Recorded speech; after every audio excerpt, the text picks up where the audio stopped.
So, welcome to this session. Let's talk about child protection. This is the first lecture on this topic. We are going to focus on issues to do with child protection. What are the problems? What are the challenges? What needs to be done? What's the impact of abuse on children? And then we also look at how what are the ethical issues that arise in during child protection interventions, or when you're carrying out child protection interventions. So when we talk about child protection, we are referring to all the interventions that are geared towards making sure that children are protected from harm. The harm comes from a number of areas. It could be physical harm, psychological harm. This harm can be related to abuse, that is sexual abuse, child labor, and things like that. So when we deliberately have systems, measures, policies, infrastructure or structures in order to make sure that the well-being of the child is protected or promoted, and then that is what we call child protection. So the interventions can range from preventing and responding to child abuse cases, safeguarding children from exploitation and violence, and then protecting vulnerable children, and then upholding their rights, ensuring that children have their rights protected, and then making sure that we have very good systems in place to protect children. This can be legislative systems, this can be about policing systems, community networks, community organizations. All these form what we call the child protection systems. So these child protection systems need to be strengthened. And then of course, is these different stakeholders or different systems or the different components of this system need to work together in a collaborative manner. So that is very key in child protection. So in child protection, basically the issues are to make sure that children are protected, okay, from abuse, neglect, and exploitation.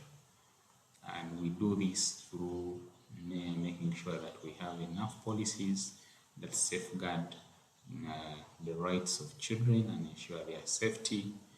For children who have been abused, we need to give them psychological support and rehabilitate them.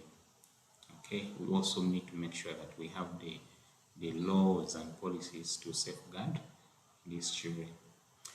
Make sure that children are empowered to raise their voices and ensure that they can actually participate even in decision making and also in shaping their future or in shaping policies.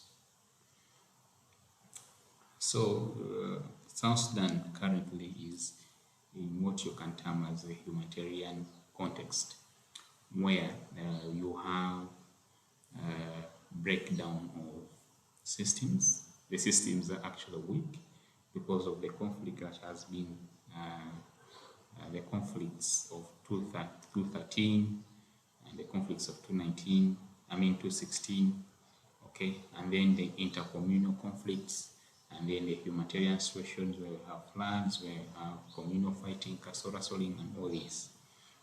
These pose a very difficult environment for children to thrive in.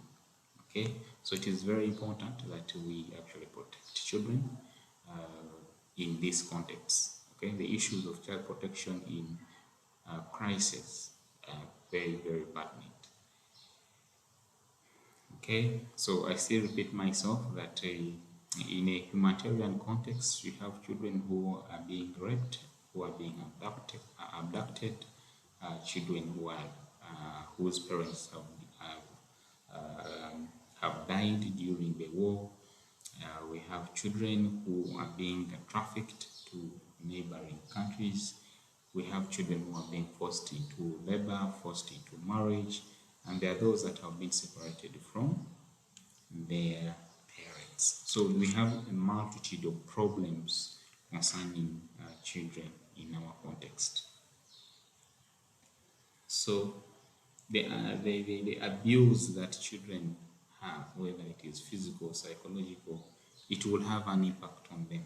So the physical impact will include, of course, the physical injuries that they sustain on their bodies, bruises and scars, and then malnutrition, okay, not having access to adequate nutritious foods will result into poor cognitive or, abilities, okay. It affect their cognitive ability, will affect their growth. It also predisposes them to future diseases, okay, so future chronic diseases, okay, and therefore there is an increased risk for death, which is a risk of mortality. Psychologically, of course, they will have trauma, psychological trauma, and the exposures to or experiencing very traumatic events, okay, such as mass murders, witnessing a murder of their close relative. This will precipitate to post-traumatic stress disorder. Anxiety, depression, and emotional distress will happen for children who are not having sufficient psychological and social support. While growing up, of course, they will have problems coping up with these psychological issues. It will be very hard for them to fully express themselves with peers, so they will have low self-esteem. Their performance in class will be low because of these psychological issues. And then interaction with peers, forming friends, they'll have behavioral problems because of these abuses. And then socially, they will be isolated. Okay, so just think of this as in a situation where you have a child who does not have the necessary social support that they actually need. There is no mother, there is no dad. They actually the parents, the child heading a home, child-headed homes. These ones pose a number of social issues. Okay? Of course, they find it difficult to trust individuals. Okay, they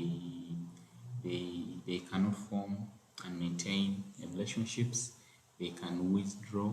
Okay, social isolation and withdrawal, stigmatization, disruption of education, and limited opportunities.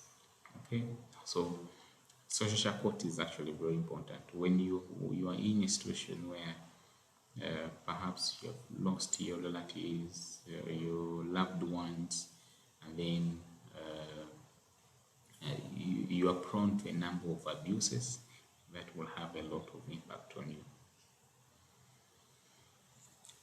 So in a long term, if you have a child who experiences these abuses in adulthood, there will be manifestation of this, of the impact of the experiences that they had in childhood. Okay, so if, for example, children experience abuse or they witness abuse, it is likely that they will also engage in abusive acts or acts of violence. And then also there is perpetuation of vulnerability. Okay, so from vulnerability, if you have a parent who is vulnerable, it is also likely that the child will also be vulnerable. Okay, so there is that perpetuation of vulnerability. Okay, and then we have impaired social and economic integration. Okay, so abuses disrupt social networks or social interactions, and therefore social integration actually becomes very difficult. And then, of course, abuse has an impact on future relationships and also trust, and also understanding the techniques of parenting can become very difficult. Okay, so there's also decreased overall well-being and life satisfaction. Okay, so abuses in childhood will actually continue to manifest in adulthood, where you find an individual who is not confident of themselves. Their self-esteem is actually low. They don't believe in themselves. They are not satisfied of who they are. Okay, those are impacts of child abuse. Okay, so for a child to grow quite well, okay, for a child to experience the appropriate development milestones, they need to have access to food or the basic necessities of life: shelter, food, education, sanitation. Okay, they need to be loved, social affection. They should have social interaction, socialization, and things like that. But if the things are not available, then you have impairment. Okay, delayed development milestones will happen. Okay, so the things that really impede child development are the one access to the basic necessities of life. Okay, the food, the nutritious food, access to health care, access to clean water, access to support systems, okay, adequate support systems, and then also letting the child be the child. Okay, if you make if you have a situation where the child does not experience that the experiences of what other children are having, playing, interacting freely, then you have interrupted childhood experiences. Okay. Yes. So the things that I've mentioned are actually protective factors. Making sure that there are people who take care of these children, making sure that they have access to education, healthcare, have a supporting community, supporting relatives, or supporting social networks, adequate policies and laws, and then interventions that aim at identifying and responding to any child abuses that can happen. These are what we call protective factors, the factors that make sure that children are not abused, okay, and they have what they deserve to have. Okay, so in child protection, we have principles that guide us in protecting and supporting children. So the first one is that we always have to act in the best interest of the child. The second one is that we don't discriminate children based on either their ethnic background, tribe, socio-economic status, or anything. Okay, so we are non-discriminatory. So we also allow children to voice their concerns. Okay, so we allow them to participate in decision making. We practice what we call do no harm. That for every intervention that we carry out, we do not harm the child in any way. Okay, and then that for every work that we do, we are accountable. Okay, we are held accountable to the organizations that we work with, and then also different individuals in the community that are interested in child protection matters. So in humanitarian contexts, I've already explained that children usually lose their parents. They are separated from their parents. They are abused, raped, sometimes abducted. Okay, they are exploited. They are used in child labor. They can be recruited into the armed forces, and sometimes in many areas there are no essential services such as education and also access to healthcare. These become huge challenges in humanitarian context.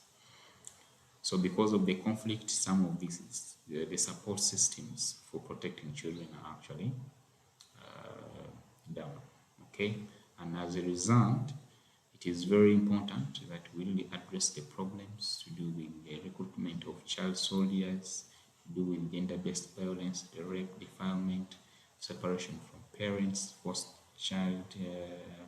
labor, and then also child marriages, and ensuring that we will need to have access to quality health services and healthcare for the children.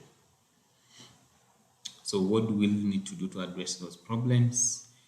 Interventions can range from family tracing and reunification for children who have been separated from their loved ones because of the war or because of community raids or cattle raids.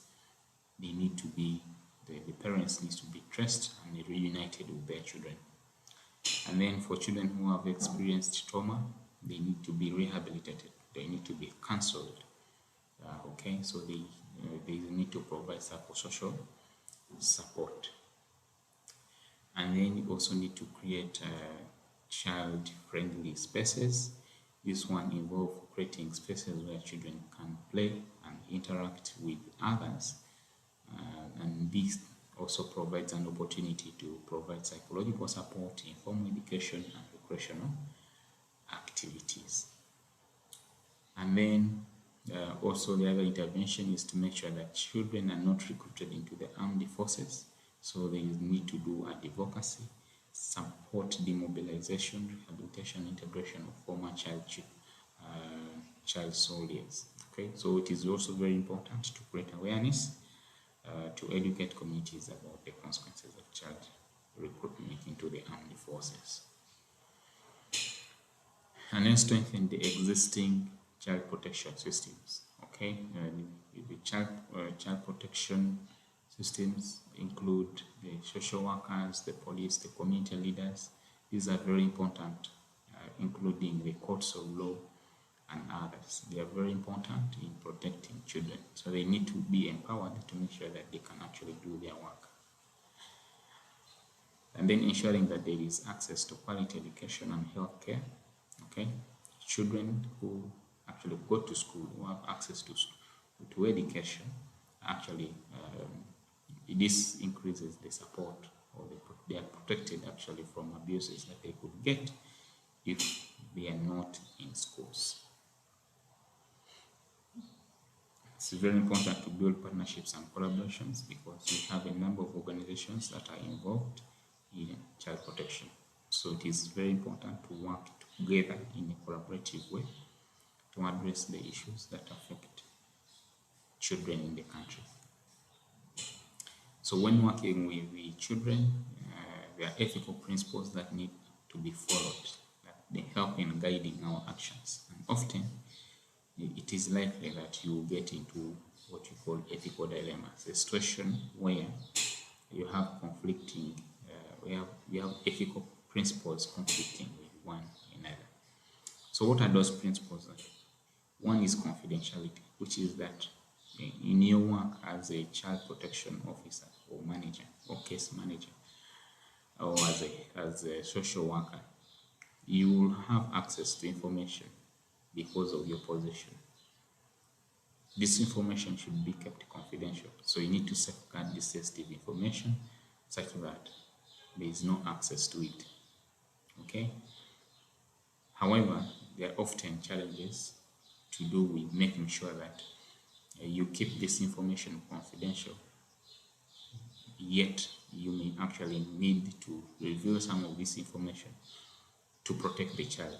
So this is where you can have an ethical dilemma arising. So it is very important that you balance the need for information sharing with issues to do with privacy rights. Informed consent. Okay, when you have a child is one who is below the age of 18. Okay, so they often do not have the powers to consent, but they assent. they can assent. Or the parents can consent on their behalf. Okay, the parents can consent on their behalf, or the guardians. Okay, so it is very important that before you enroll them for any intervention, whether it is psychological counseling or whatever intervention that you're carrying out, you need to get informed consent first. Okay, the emphasis is on ensuring that before consent is given, they should actually be provided with all the information regarding the intervention that is to be implemented, the benefits and the risks to be included, and that they make their own voluntary decision to participate or not. Always act in the best interest of the child. It is very important that the child's well-being is actually well prioritized. These will include psychological, emotional, and developmental issues that need to be prioritized. Okay. When you're acting, the other issue that will also arise is the issue of power imbalance. Just know that if you're working with an organization, your social standing is high, okay, and that may create an issue to do with communication, okay, and how your work would be interpreted. So be mindful of these things that demonstrate that you actually have a higher social standing or have higher power than the other parties, but also in the communities. Okay, we have power issues in the community. The family could be headed by a man, and the children have no voice, or the community leaders are having more power compared to other members of the community. So it is very important to understand these power dynamics, because they are very important, such that there is no misuse of authority and respecting people's opinions. Okay, while working in child protection, issues of secondary traumatization may happen. If you work with a client who has gone through a traumatic events, when they narrate these traumatic events to you, you may actually end up getting this trauma.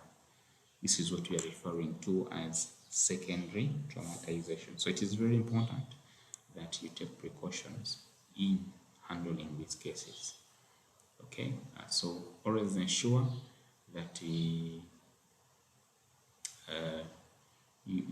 avoid this trauma, but also you want to make sure that even your client that does not get traumatized again by either narrating the experience again and things like that. And know what your limits are, and you know the steps you need to take to protect yourself. Okay, and your interface with the client is a professional interface, so know what your limits are, what we are calling professional boundaries, and avoid acting in a situation that will portray conflict of interest. Conflict of interest arises when you have interest in the case as a professional, or you have interest in the case again as a person who's related to perhaps the victim or the client. Okay, so that will portray what we are calling as dual relationships. So be mindful of that, and in some cases it could be very important that you withdraw from the case and allow another person to handle the case. It is very important that you don't stress yourself, because you will get what you call burnout. So prioritize caring for yourself.